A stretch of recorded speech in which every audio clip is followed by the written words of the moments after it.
menjelaskan mengenai perkembangan sosial emosi pada anak usia dini. Nah, sosial emosi itu terdiri dari dua kata. Yang pertama itu ada sosial dan juga yang kedua ada emosi. Perkembangan sosial itu merupakan pencapaian kematangan dalam hubungan interaksi sosial. Seperti kalau pada anak usia dini ya interaksi dengan orang tuanya, dengan temannya, saudaranya, atau dengan orang-orang yang ada di lingkungannya atau di sekelilingnya. Yang kedua itu ada emosi. Emosi itu merupakan faktor dominan yang mempengaruhi tingkah laku individu. Nah, emosi ini dibagi menjadi dua. Yang pertama ada emosi positif dan yang kedua adalah emosi negatif. Yang pertama, emosi positif itu ya seperti emosi sedang gembira atau senang, sedang semangat, bergairah, seperti itu. Kalau yang negatif itu kebalikannya. Kalau positif itu cenderung yang baik-baik dan negatif ini sebaliknya, seperti rasa kecewa, marah-marah, dan juga tidak cukup puas, seperti itu. Selanjutnya saya akan menjelaskan mengenai tujuan pengembangan sosial emosi. Sosial emosional itu erat kaitannya dengan interaksi sosial dengan orang lain. Jadi ini perlu dikembangkan sejak dini, teman-teman. Di sini kelompok kami telah memaparkan 4 tujuan pengembangan sosial emosional. Yang pertama itu agar dapat mencapai pemahaman diri dan berhubungan dengan orang lain.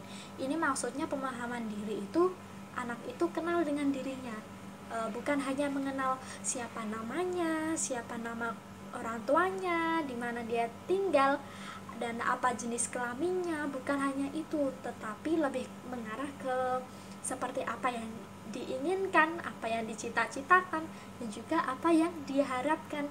Jadi anak itu memahami atau menyadari apa yang ada pada dirinya, seperti itu. Yang kedua itu agar anak dapat bertanggung jawab atas diri sendiri. Jadi pengembangan sosial emosional ini bertujuan agar anak itu memiliki sifat bertanggung jawab. Bukan hanya bertanggung jawab saja, tapi juga mandiri, menghargai orang lain, seperti itu. Dan juga banyak lagi. Kalau misalnya tidak dikembangkan sejak dini ya, anak itu cenderung tidak memiliki tanggung jawab kepada dirinya sendiri ya. Kepada diri sendiri aja tidak, apalagi dengan orang lain, seperti itu. Maka dari itu tujuan pengembangan ini agar anak memiliki rasa tanggung jawab pada dalam dirinya maupun pada orang lain, seperti itu. Yang ketiga itu menampilkan perilaku sosial. Maksudnya adalah bukan hanya anak itu memahami atau mengerti saja tentang perilaku sosial, tetapi tujuan pengembangan sosial ini diharapkan anak itu dapat menampilkan perilaku sosial kepada orang-orang yang ada di lingkungannya atau di sekitarnya. Bukan hanya lingkungan, tapi juga kepada benda-benda atau kepada makhluk yang lainnya, seperti itu. Jadi misalnya perilaku sosial itu ya ketika anak dengan orang lain itu dia tidak hanya mengerti, tapi dia juga akan melakukan perilaku sosial yang sesuai dengan adat atau moral yang telah dipelajarinya, seperti itu. Yang selanjutnya yaitu agar memiliki kemampuan mengendalikan emosi. Jadi teman-teman, anak itu juga sama memiliki emosi seperti orang dewasa. Yang membedakan adalah cara mengendalikannya. Anak itu masih belum bisa, atau bisa dikatakan anak itu sesuai dengan apa yang diinginkannya saja, seperti itu. Jadi diharapkan dalam pengembangan sosial emosional ini anak akan memahami, bisa menempatkan emosi yang seharusnya disitulah emosi itu ditempatkan. Kalau misalnya senang saat orang lain sedih, kan juga maksudnya tidak cocok, seperti itu. Agar terus kalau misalnya dikasih hadiah anak itu malah cemberut, itu kan juga tidak cocok, seperti itu. Maka dari itu pengembangan sosial ini agar anak itu dapat mengembangkan emosinya itu sesuai dengan tempatnya, seperti itu. Baik, selanjutnya saya akan menjelaskan mengenai macam-macam keterampilan sosial emosional anak usia dini. Macam-macam keterampilan ini juga bisa dikatakan sebagai indikator apa saja, indikator sosial emosional apa saja yang harus anak usia dini itu miliki. Yang pertama itu adalah kenal diri, seperti yang saya jelaskan sebelumnya, agar anak itu bisa memahami apa yang dia inginkan atau dia mengenal dirinya sendiri, seperti itu. Yang kedua yaitu kenal emosi, seperti tujuannya yaitu pengembangan agar anak itu mengenal emosi. Lah, indikatornya sosial emosional juga yang kedua itu kenal emosi. Terus yang selanjutnya ada empati. Empati itu mengerti dan merasakan emosi dari orang lain. Nah, hal ini untuk apa? Untuk saling menghargai dan melatih kepedulian anak, seperti itu. Yang keempat itu simpati. Simpati itu juga tidak jauh beda dengan empati. Simpati ini mengerti perasaan, lebih ke rasa iba atau belas kasih, seperti itu. Yang selanjutnya adalah berbagi. Jadi indikator dalam sosial emosional ini, anak itu juga harus memiliki rasa berbagi kepada sesamanya. Yang selanjutnya adalah negosiasi. Negosiasi ini adalah ungkapan. Anak itu bisa mengungkapkan pendapat atau keinginannya agar bisa diterima orang lain. Lah, misalnya kalau anak itu tidak diajarkan untuk memaksa sesuai kehendak. Jadi sosial emosional ini anak itu juga harus diajarkan bagaimana negosiasi yang benar kepada orang lain, seperti itu. Yang selanjutnya yaitu adalah menolong. Jadi indikator atau keterampilan di dalam pengembangan sosial emosional ini juga ada rasa menolong. Jadi anak itu diharapkan bisa memiliki rasa kepedulian dengan orang lain, seperti itu. Dan yang kedelapan adalah kerjasama. Ini tidak jauh beda dengan menolong. Kerjasama ini agar anak itu tidak mementingkan dirinya sendiri. Jadi anak itu diharapkan nantinya bisa bekerja sama, melatih kepedulian juga, melatih kebersamaan, dan juga bisa memahami orang lain, bisa mengerti dan juga menghargai orang lain, seperti itu. Jadi macam-macam indikator keterampilan sosial emosional pada anak usia dini, kelompok kami menyampaikan ada 8 itu. Yang pertama kenal diri, kenal emosi, empati, simpati, berbagi, negosiasi, menolong, dan juga kerjasama. Baik, selanjutnya akan dijelaskan oleh teman saya. Oke, untuk selanjutnya saya akan menjelaskan mengenai apa sih ragam metode dari pengembangan sosial emosional anak usia dini. Nah, ragam metode ini ada 8 metode, yang diantaranya yang pertama yaitu metode bernyanyi dan juga bermain musik. Yang kedua yaitu metode bermain peran. Yang ketiga yaitu metode bermain boneka tangan. Yang keempat metode latihan relaksasi dan juga meditasi. Yang kelima metode demonstrasi. Yang keenam metode bercerita. Yang ketujuh metode permainan kelompok dan kooperatif. Dan yang kedelapan atau yang terakhir yaitu metode modeling dan juga imitasi, seperti itu. Assalamualaikum warahmatullahi wabarakatuh. Perkenalkan, nama saya Aiwinda Nur Azizah, NIM 19/021/020/5056. Di sini saya akan menjelaskan materi ragam metode pengembangan sosial emosional anak usia dini. Yang pertama yaitu metode bernyanyi dan bermain musik. Hanik mengemukakan bahwasannya sejak lahir anak secara biologis sudah dilengkapi dengan kesenangan untuk merespons suara-suara orang lain. Dari pendapat tersebut menyatakan bahwasannya bernyanyi merupakan bakat yang bersifat alamiah yang dimiliki serta dibutuhkan oleh setiap individu. Langkah-langkah penerapan metode bernyanyi yaitu yang pertama, pilihlah lagu yang cocok. Di sini dalam artian cocok tema, situasi, dan juga kondisi. Yang kedua yaitu jika lagu ini baru belum dikenal anak, maka sebaiknya kita menyanyikan terlebih dahulu maksimal 3 kali. Dan yang ketiga yaitu bernyanyi bersama anak, menyanyikan lagu secara berulang-ulang. Kelemahan metode bernyanyi yaitu yang pertama, tujuan pembelajaran yang dicapai sedikit terbatas. sulit digunakan pada kelas besar, dan yang ketiga kurangnya efektif pada anak pendiam dan anak yang tidak suka bernyanyi, dan yang keempat yaitu suasana kelas ramai. Metode bernyanyi dan bermain musik sesuai pengembangan sosial anak usia dini, yaitu di sini dibagi menjadi dua. Yang pertama emosi dan yang kedua sosial.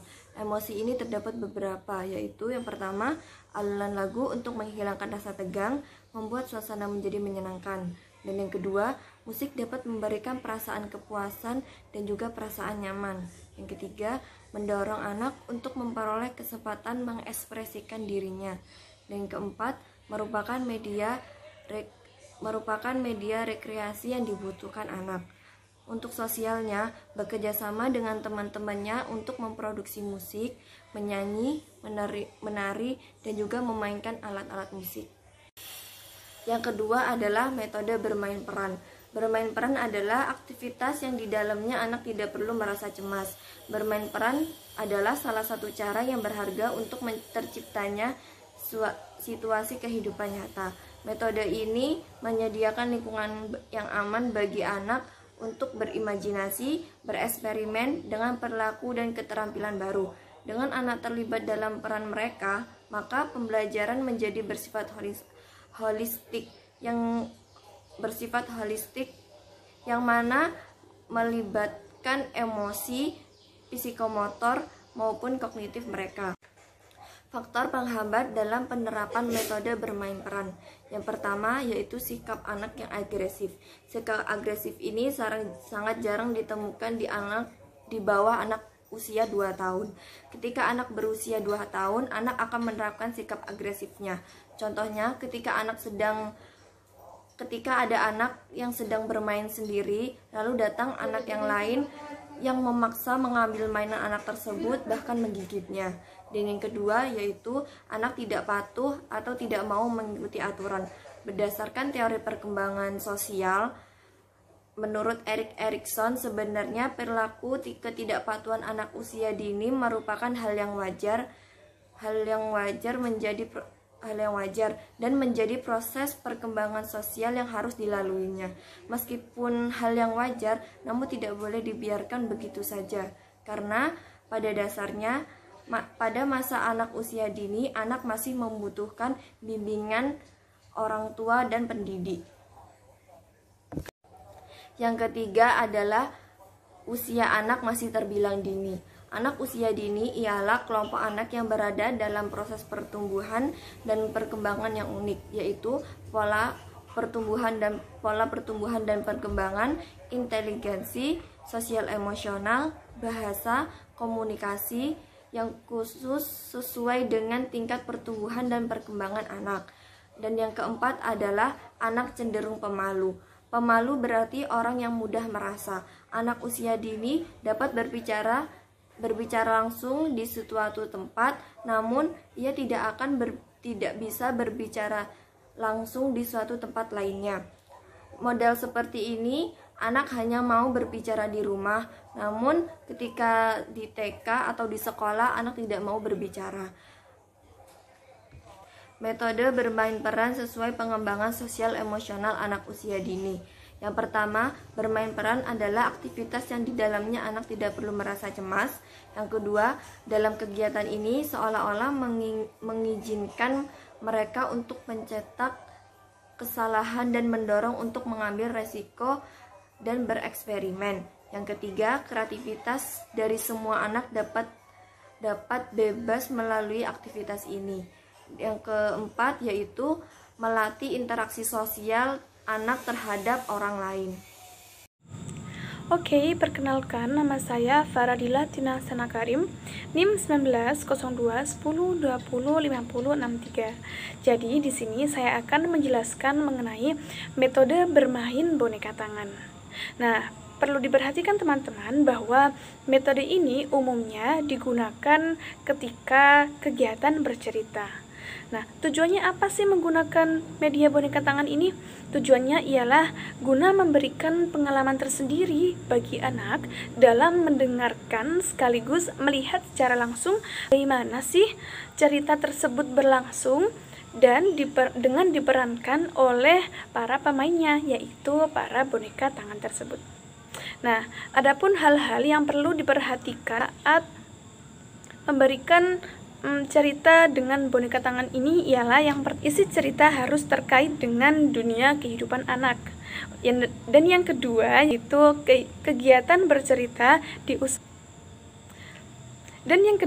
yaitu kegiatan bercerita diusahakan dapat memberikan perasaan lucu dan mengasyikkan sesuai dengan dunia kehidupan anak yang penuh dengan sukacita. Nah, dan yang ketiga atau yang terakhir yaitu kegiatan bercerita harus diusahakan menjadi pengalaman bagi anak yang bersifat unik dan juga menarik. Seperti itu.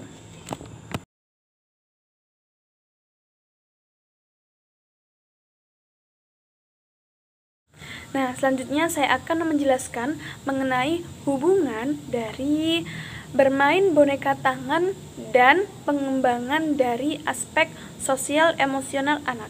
Nah, yang pertama yaitu dengan metode ini anak mampu mengaplikasikan atau mengekspresikan emosi senang, sedih, dan juga antusiasmenya. Nah, seperti contoh ketika Bu Guru menjelaskan mengenai tertawa terbahak-bahak nih. Nah, saat Bu Guru mengekspresikannya, anak mampu dengan mudah meniru dari ekspresi terbahak-bahak dari buku tersebut. Nah, untuk yang kedua yaitu dengan metode ini anak dapat mengaplikasikan perkembangan sosial emosionalnya dengan baik. Nah, dalam kegiatan ini Bu Guru itu bisa menjelaskan contohnya mengenai berteman yang baik.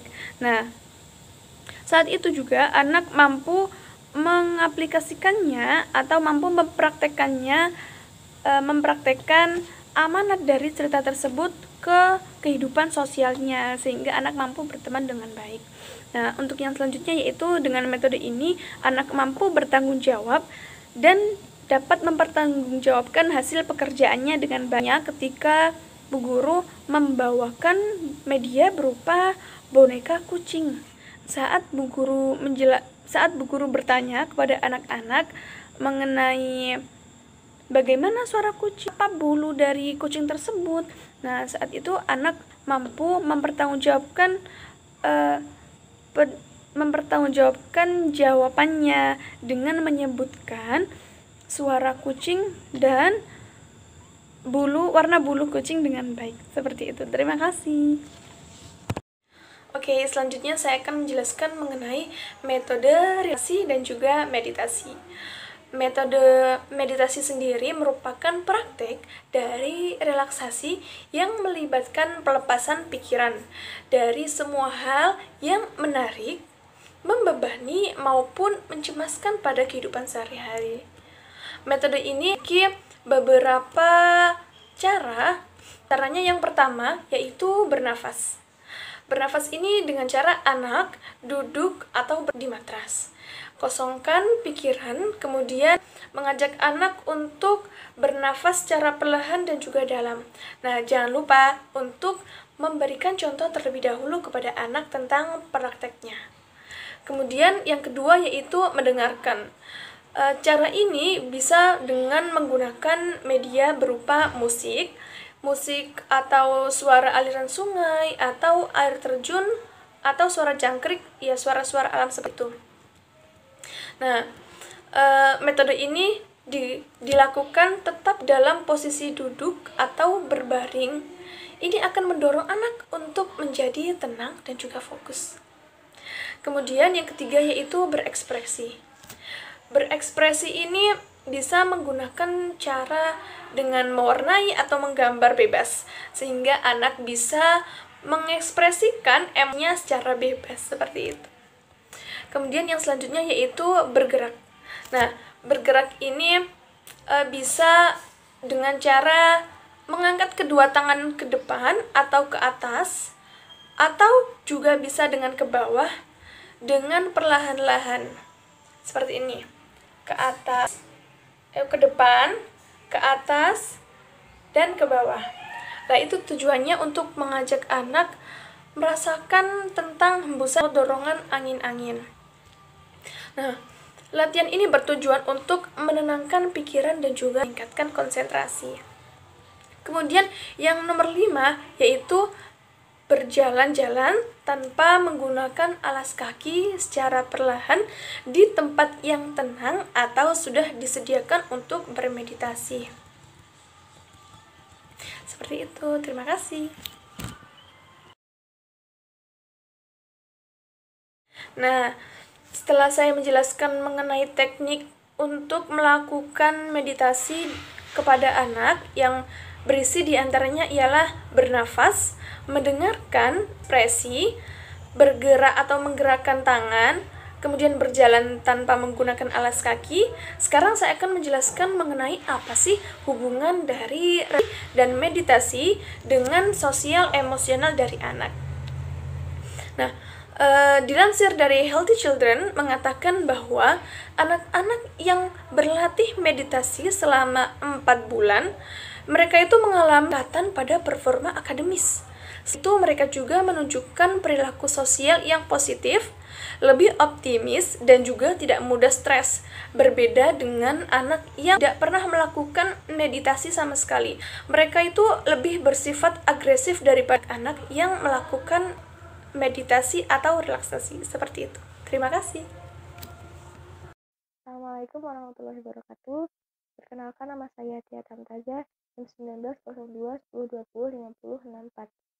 Pada kesempatan kali ini saya akan melanjutkan dari materi sebelumnya, yaitu tentang ragam metode pembelajaran pengembangan sosial emosional pada anak usia dini. Nah, metode yang kelima yaitu metode demonstrasi.